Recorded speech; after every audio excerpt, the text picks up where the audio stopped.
welcome to The Truth in This Art. I am your host, Rob Lee, and today I am chatting with two of the fine folks from the Vibe Room magazine, a digital magazine showcasing the vibrant creative culture in the DMV and Baltimore. Please welcome Natasha Magino and Jasmin Dixon. Welcome to the podcast. Hi. Thank you. Happy to be here. Absolutely. It's a long time coming, actually. I feel like I first met y'all like during the summer, maybe, and we're in a different year now. So yeah, I know. Yeah, it's about time we got here. So I want to start off, and I was kind of brief in my introductions, and that's purposeful. I want to invite you both to give me those vital stats. What is your background? What are your roles, respectively, in Vibe Room? And tell us really what the Vibe Room is. I gave that kind of 10,000 foot view, but give us a rundown. Yeah, I can start off. Well, I'm Natasha, so I am actually one of the co-founders of the Vibe Room, and I am also a creative director. The Vibe Room stemmed from an idea of us living in the DMV, and like the DC area where I live is very corporate.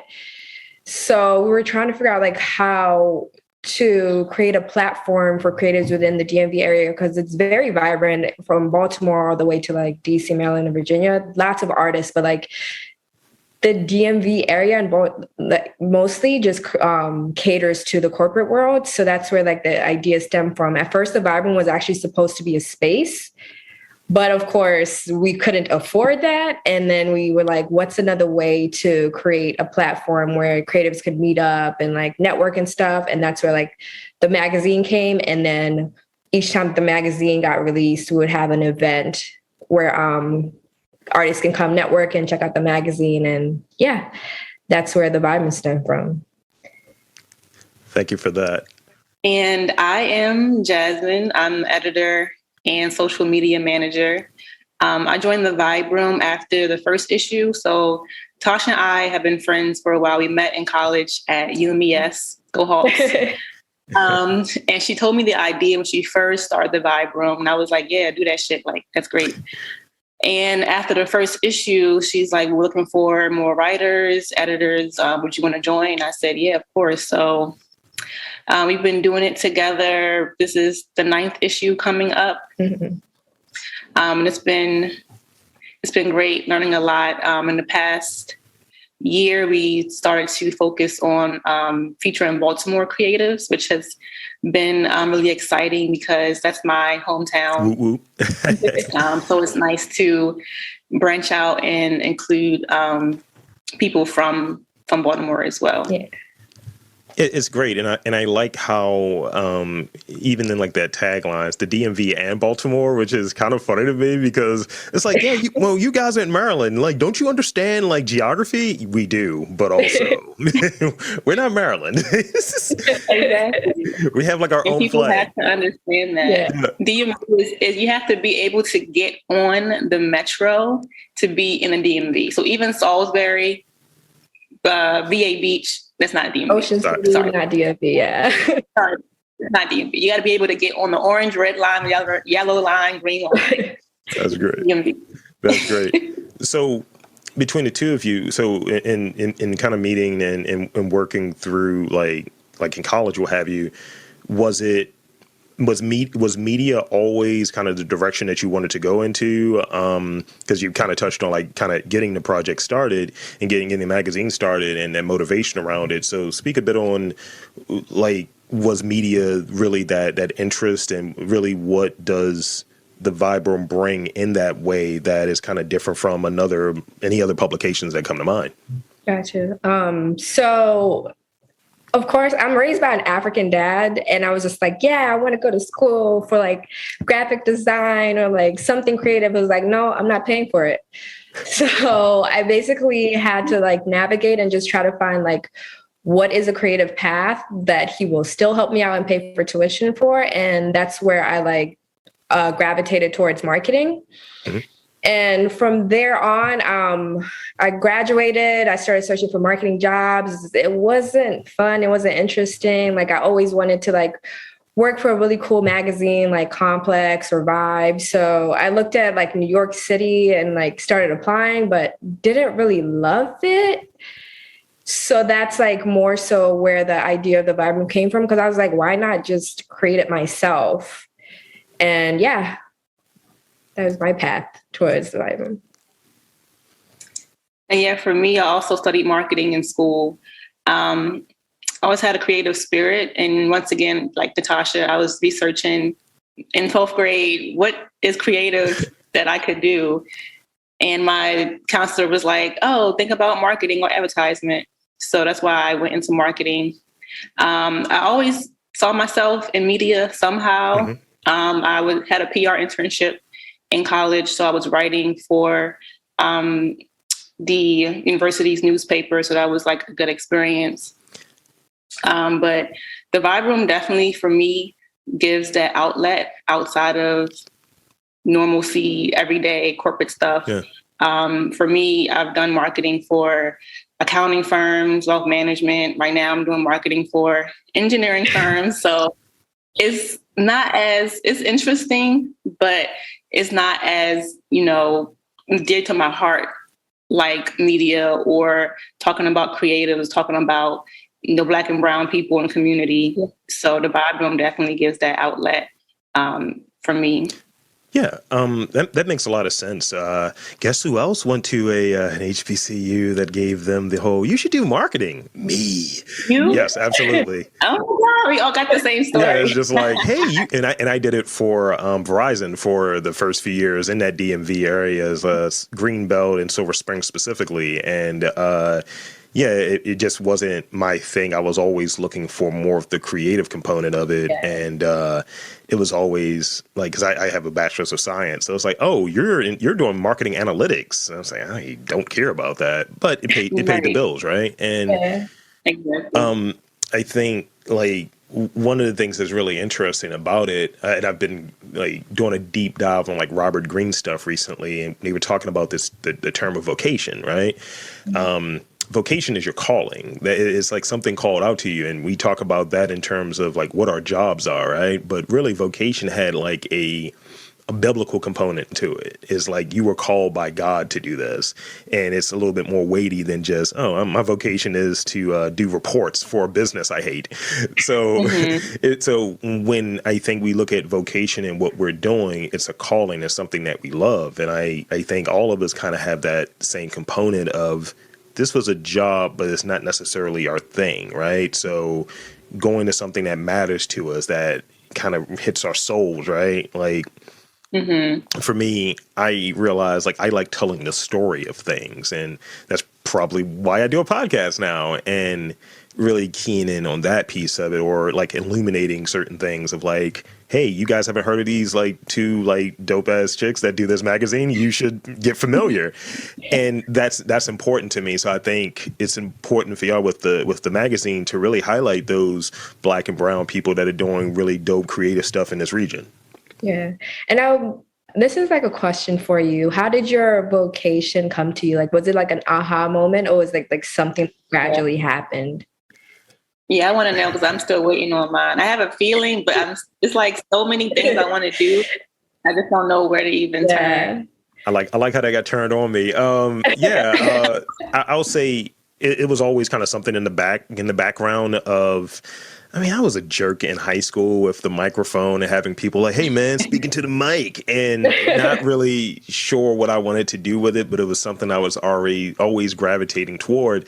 And I did the creative stuff. I was a writer. I did poetry, all of that stuff in high school. So I kind of put that down and chased someone else's idea, right? Like, I wanted to be a comic book writer. I wanted to do all these creative things. And my parents were like, you need to go to business school. You need to do this. And I had the full scholarship, but it seemed like the most stable thing, right? Mm-hmm. So when the opportunity presented itself, I was like 24 and burnt out, like 2 years into my career, burnt out, making the most money I've ever made, burnt out. And I remember being at a birthday party, and it was for myself, obviously, because, I don't want to go to anybody else's birthday parties. And and I remember talking to the woman I was dating at the time. I was like, yeah, I feel like these are my mastermind teams. These are the people who are and who encourage me creatively and who are after it and just kind of holding court. And I realized like there was something there. And I just kind of kept gradually adding to it. But I knew that there was something there and my desire to be in front of people and be able to speak to people. That's dope. Yeah. We'll get there, Jazz. We'll get there. I think you're already. I think you're already on the path. I just think like you're doing it. You're doing it during a pandemic. So right there, right there says a lot. So this is a thought that I had. I think we are what we eat, and not in a literal sense, but like what we consume, right? Our diets. I recall an interview with Saul Williams, a poet, and he was talking about we are what we consume, and that's like media, all of that stuff. So what types of art and culture do you consume? What really kind of resonates for you? What are you attracted to? What's that through line? Like, I'm only into like Japanese culture for sake of argument. Some people are like, everything that's Japanese, I'm eating sushi, I'm watching sumo wrestling, the whole gamut. So what is it for you individually? I tend to be open to almost all things. So growing up in an African household, of course, I'm super into like Afro beats, like fictional stories by African authors. I love to read. I'm a huge like music head. Like I love to listen to music, any type, just anything that like has a good story attached to it, I'll be into. Like even like the history of like how a certain dish was made or like what it meant to a certain culture, just anything that I can trace back that has some type of meaning to it, I'll be really into. I dig it. And I would say for me, I'm into comedy, so I really like to watch different stand-ups, new comedy shows. My favorite right now is Abbott Elementary. And I just love how, I don't know if this is like a genre or like a, area or something, but I just love how, things can be made on your own and like you can make it whatever you want it to be. So like Quinta, she made Abbott Elementary whatever she wanted it to be. Mm-hmm. She didn't have to like go through guidelines of old comedies or old shows, or she didn't have to do what Seinfeld did. She did what she wanted to do. So whatever area or whatever, niche that is of like doing what you want to do, that's what I'm going after. That's what I like to look for. I like it. I like original ideas. I like when people are chasing those whimsies, right? And I had one recently. You both have to come to the next one, so I don't know. You gotta figure it out. But we're doing movie screenings, and we did one at Motorhouse, and we have another one coming up very soon. And that idea just kind of came out of a throwaway conversation after a podcast. And I was just like, we should just do this. And sometimes when you're able to just, as you were touching on, Jasmin, just able to, hey, I'm able to do this. These are my rules, not someone else's rules. Like you have the rules of like, this is a place where it's going to be at. You have COVID restrictions, all of that. But for the most part, you have carte blanche. You're really open. That's really rewarding. And you feel really invested in it. It's like, this is my baby. So what are some of the like influences that you may have in terms of your approach to the magazine? Is there another magazine that like comes to mind that you're like, what, I like how they approach things. I like the way they're writing, like the visuals, or I hate what they're doing and I'm not doing that. What comes to mind for you? For me, I really liked ID magazine, like how they photograph people. Like it's always something unique. It's not super posy. And then I definitely like how like they write their stories. Like everything isn't super structured, like how you would have like Vogue magazine. Like it's always something completely different with them. Like they're always bringing in different, unique photographers, and it's usually like the visual look for me. So it's always like ID magazine for me. That's dope. For me, I would say Vibe. I think we have some influence from them. Like, I just loved how, like, their articles, it may just be one page full of pictures and it's just in your face. And we kind of have that influence where, once again, we kind of make it what we want. And it doesn't always have to be, you know, as structured of 3 pages full of writing. Could be 1 page of writing and then 2 pages of like really dope ass pictures that want to feature. Love it. So I like that about that Vibe magazine. Yeah, for me, it's probably a Flavor magazine. I don't know if you guys are familiar. Yeah. Okay, I was hoping, because sometimes when you're with a younger room, you're like, all right, do you get my reference? We know things. All right, cool. How do you? We're kind of old. I am 37, so you're not that old. We're close. No, you're in your 20s. I'm pushing it. Nothing. How do you stay informed? This has been new to me in trying to stay informed when it comes to arts and culture, like, you know, doing a podcast and really covering that and covering small business. You have to be out there in the community to know, like, you know, what's happening and being there with these things. And also, like, you know, I don't get that mailing list all the time. It's like, yo, what's shaking? And especially if you're ultimately like covering those things that really what's popping and having a pulse of what's going on, and really not just one place, you know, it's in a wide area. So how do you stay on point and in the know? I am always trying to go out to like as many creative events that I see. Like I'll see a flyer and I'm like, okay, I'll go attend this. And even just like creating friendships with all of the creatives that we meet and just staying in touch, that is really helpful, because sometimes even if we're not in the know and maybe like something is not advertised everywhere, like that creative might just hit you up because they really enjoyed like the things that we did. Mm-hmm. And it was really helpful. Like I think we met a lot of people at a 1-year anniversary and we've just consistently stayed in touch with them. And from then on, like, I don't think we've even had an issue with finding creatives because there's always somebody there to like recommend things to attend or like people we should feature. Even sometimes people reach out to us because we're just continuously staying consistent with the magazine. And of course, eventually over time, people just start to talk more about the Vibe Room. Yeah, for me, I'd say definitely Instagram specifically has helped me with keeping up with what's going on. Like if I see an event posted, I'll like screenshot it and save it to my camera roll or follow that person. Try to follow like local venues, local artists that I know are like always putting on shows. And then like Tasha said, just trying to be in person. That's when most connections for me happen. Like you never know who you're going to meet while you're out and like what people are doing and if they're interested in what I'm doing and what they have going on. So that's the best way for me to stay in the now is like meeting people face to face and just, you know, exchanging conversation and then them saying like, oh, actually I have this event next week or I own this nonprofit, you know, come out and support. And I'm always down for it. That's dope. I think really that's kind of the process of how we all kind of linked up a little bit. Yeah. I think that's what happened. And yeah, then kind of like when you see people in the scene, it's like, oh, well, we're popping up at the same place because we were at Alpha's spot. I know I saw you there, Jasmine. We were at Alpha's thing at Motorhouse. And yeah, like you kind of start seeing the same players over and over. It's like, you're somebody, aren't you? You're someone important. So yeah, that's really cool.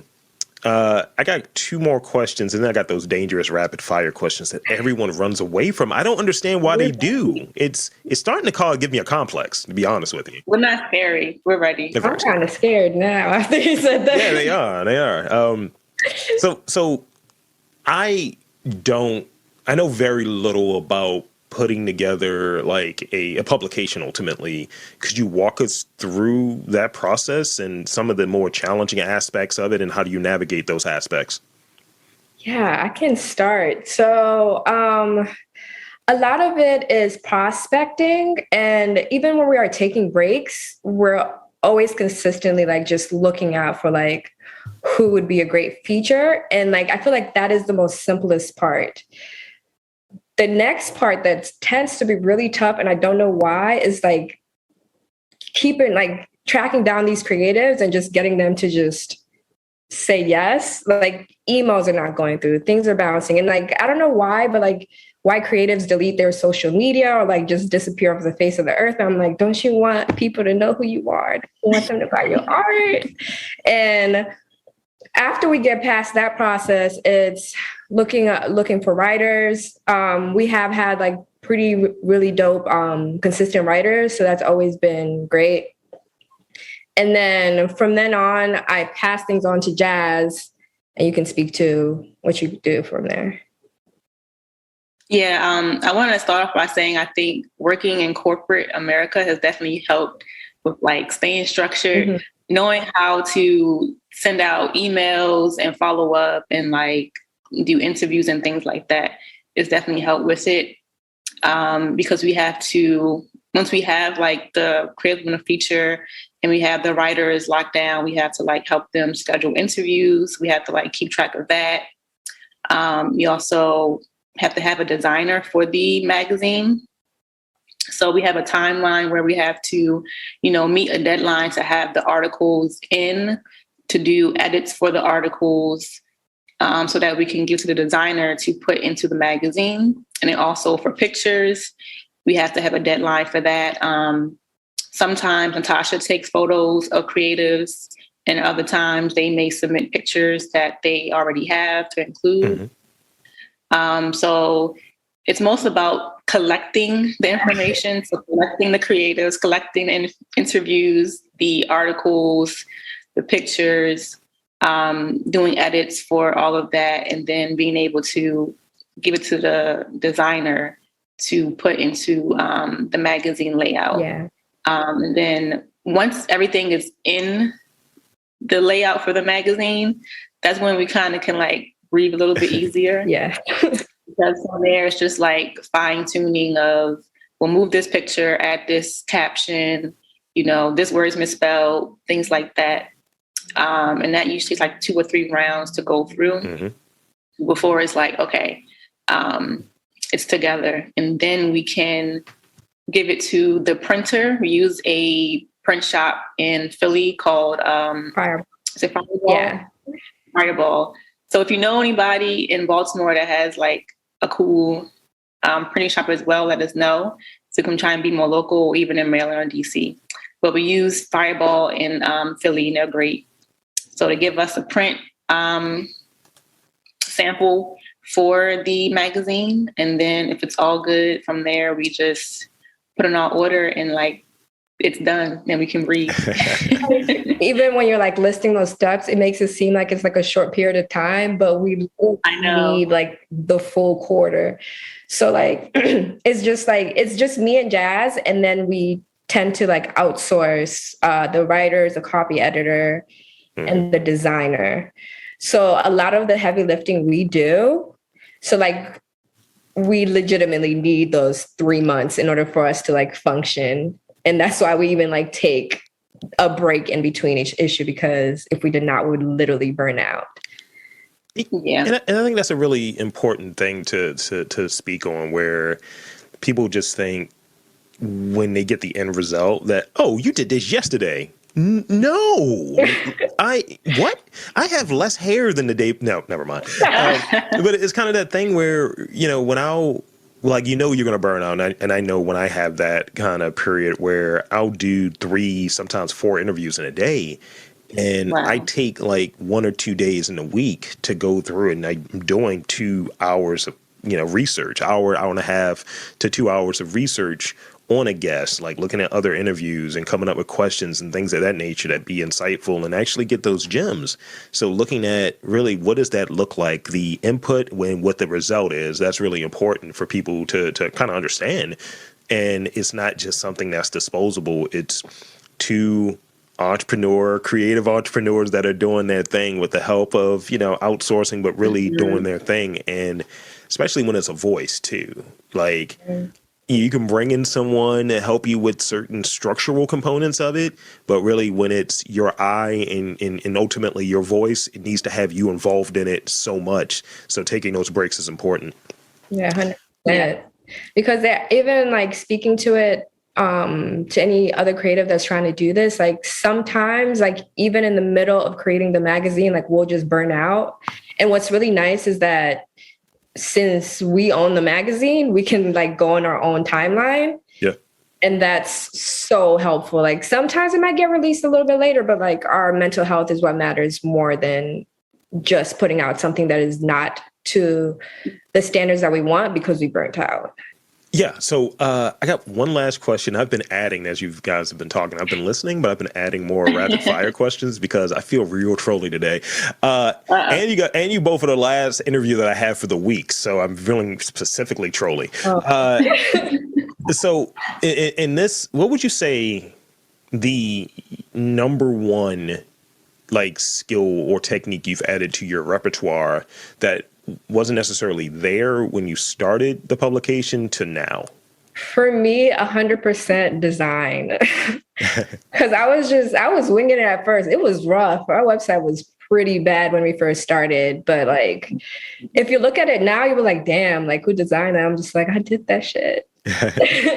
And like, even like, just like if Jazz needs like, flyer design, or like I've even like taken on like creating email templates. So having like to just teach myself how to design things and like watch YouTube videos and figure out how to better utilize like InDesign or Photoshop is definitely like what I've taken on and like honed in and gotten so much better at. And I would say for me, project management and social media. So for So for project management, just being able to, set deadlines and be able to, have an end result and see each step all the way through, and knowing that you have other people a part of it that you have to manage and also, work with to get that end result has definitely helped me in my personal life and in my, career as well. Mm-hmm. Just being able to have that skill. And then for social media, like I'm still learning a lot of, what works, analytics, and, just trying to have a consistent voice on social media. It's like ever changing. There's always something new on Instagram. Right. Now you can like have private rooms, you have a store. It's always something new. So just trying to keep up with it and like understanding what's going to work for your company, your vision. I think what I've learned the most about social media is like, just because it's there doesn't mean like you have to use it. Yeah. Just because there's Facebook or there's Yelp doesn't mean like you have to be a part of it. Like you pick, once again, like you're the creator of your brand universe. You pick what works for you. Don't let social media, use you. You use social media like into your best asset. So yeah, I at one point in that job I was referring to earlier, I had some ageism. They presented to me. My team was like, "Yeah, you're young," so, which is weird now. But hey, you're young. You do social media, and we need to have a presence here, here, and here. I was like, "Are you sure we should be doing all of these?" So yeah, it's a thing, and one of the things in terms of consistency that I would hear as a podcaster, send people to one or two places. So in looking at research, right? I don't send everyone to iHeartRadio. It's like, yo, here's my direct website and you can find everything through there. Or here's Apple, which has 60% of the market. Spotify, problematic. They like to use the N-word. I don't know. But not going Black History Month. What we not going to do is... All right. So now it's time for rapid fire questions. All right. And the way that these work, the way that I like for these to work is, however brief you can get it out there. Now, if it's something that really needs that extra context, feel free, right? But it's kind of like I said what I said. It's kind of like that. All right. So first one, it's a fill in the blank. It's a two-parter. Okay. I go to DC for blank. I go to Baltimore for blank. I go to DC to go out. I go to Baltimore for the art. I go to DC to party and stand on couches, and I go to Baltimore for good vibes and good food. They were very similar questions, by the way. Similar answers, rather. Because I follow both of you, but I see what Jasmin is doing. So tell me, go to travel destinations. Put me on. Where I want to go? Where do you like to go most? Like, what's that go-to? It's like, look, I need to decompress. I need to get re-energized. I need to refill my cup. like I like to go to New Orleans, right? So where's your place? If I could, I would love to go to Malibu like once a month. I went there for my birthday last year, and like I just fell in love. Just so serene. It's like a good mix of like beachy city vibes, but it also very like reclusive. You're in the woods, no one can find you, and that's the balance I need to like re-energize. So I would pick Malibu. I'm definitely picking Jamaica because I remember that group trip that we all took with all the girls. Yeah, Jamaica too. And the inclusive resort, constant drinks, relaxing on the beach, just being on the water is just perfect. Anything that's like 80 degrees is love for me. Huh. It's funny. It's funny how you said drinks, because the next question has to do with drinks. Beer, wine, or spirits? And whatever you choose, what is your thing? Like, let's say if you choose wine, shit. Specific brand? Any specific brand? Casamigos? What are we talking here? Espolòn has been my go-to. I like Casamigos, but I'm rocking with Espolòn. Espolón's rocking with me. Legit. For me, in the winter, give me a bourbon, and I want like a Maker's Mark. In the summertime, any type of tequila, honestly. I used to be a wine girl, but spirits get me there quicker. Yeah. I like wine, like if it's a like dinner thing or just hanging out at home. But other than that, hand me the liquor. It sounds bad, but I mean it does. I mean, and the next question is gonna be real interesting. I'm a mezcal guy. I've become really big into mezcal. I like smoky, manly things, and mezcal, nice Japanese whiskey, something in that space. It's just like, yeah, I can just be pretentious for one, but also I can get lit. So let's do this. Next question. What are you most bougie about? Most bougie about? Uh-huh. It's gotta be majority organic. Oh, I don't really want it. I'm a HelloFresh girl. I order all my meals from HelloFresh, so Brad. That's what I am. Sounds about right. I'm gonna say convenience. Like I will pay for convenience. Like yesterday I went to DC and I paid $25 for parking because I did not feel like driving around the waterfront to look for parking. So I'm gonna pay for the parking. I'm paying for the Amtrak train. I'm over the bus. For New York, I'll pay for the Amtrak. I'll pay for the toll if it'll get me there quicker. I'm not driving through the city to avoid tolls like Uber Eats, DoorDash, the convenience. I will give you my money gladly. That is valid. I feel like with age, we're not doing that standing outside in the cold. I will pay that tab. Yeah. This is gold. No, I mean, convenience is a thing. I remember reading in this blog piece about like, because we have these like the 40-hour work week and all of that, and that was shifted down from being like a 60-hour work week or an 80-hour work week back in the day. That these things of convenience, we're given those just to kind of keep driving. It's like, oh, you're a revolt if you don't have convenience. So Here you go. Also, now it's really 50 hours you're working. So that's why I keep my job, so I can keep paying for parking. That's all. I mean, I stay flush with my Instacart orders. It's like, yo, I need my Topo Chico now. Right. What makes you laugh no matter what? And I'm looking at you, Jasmin. I'm looking at you right now. Other people's laughs. Like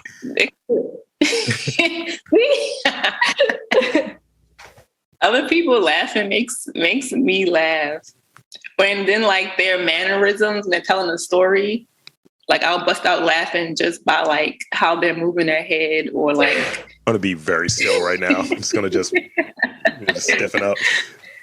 Those things make me laugh. For me, it's anything that comes on The Office. I love that show. Anything that Michael Scott does, I'm a laugh regardless. That's 10 on 10. I used to work with a dude that had that vibe and that energy. And I was like, can you chill out? It's like he'd be the type that would come into the office with the fedora on backwards, turn the chair backwards. Let me rap to you, brothers. And it's just an office of like black dudes. I was like, sir, you Wow. You shouldn't. I You should don't not. think it would be as fun in real life. Like watching it, sure, it's funny, but like real life, I can't imagine. I mean, of course, I'm going to make a bit out of it. I'm saying, look at this motherfucker right here. Look at this guy. What is he doing? He doesn't get it. Got two more.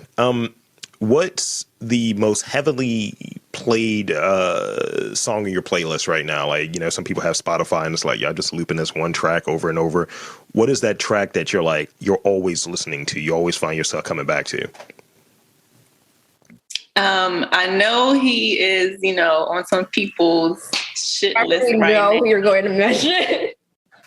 But I've been playing Donda. Donda has been my go-to, specifically the song 24. Okay. Like, I play that song and I'm like ready to go and take on the world. So She's one of the few people that still likes Kanye. I mean, I'm here too. So he's talented.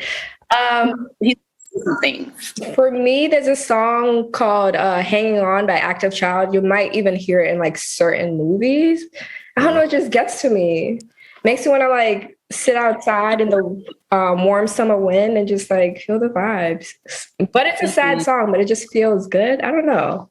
It's a great song. I mean, I like listening to sad music. It just feels like right there in the heart. It's ridiculous. But I'm in a great mood. Yeah, I love playing sad songs. Why? I don't know. It just makes me feel something. I don't feel sad about it, but like I just feel something. So I can be in the best mood and I'm like blasting Frank Ocean and having time in my life. But when I'm sad, I'm playing like 3 6 Mafia. Hell yeah. Like that's what you cry to? 3 6 Mafia? Yeah. I'm playing like Cheese and Dope. Like, why are you playing Project Pat?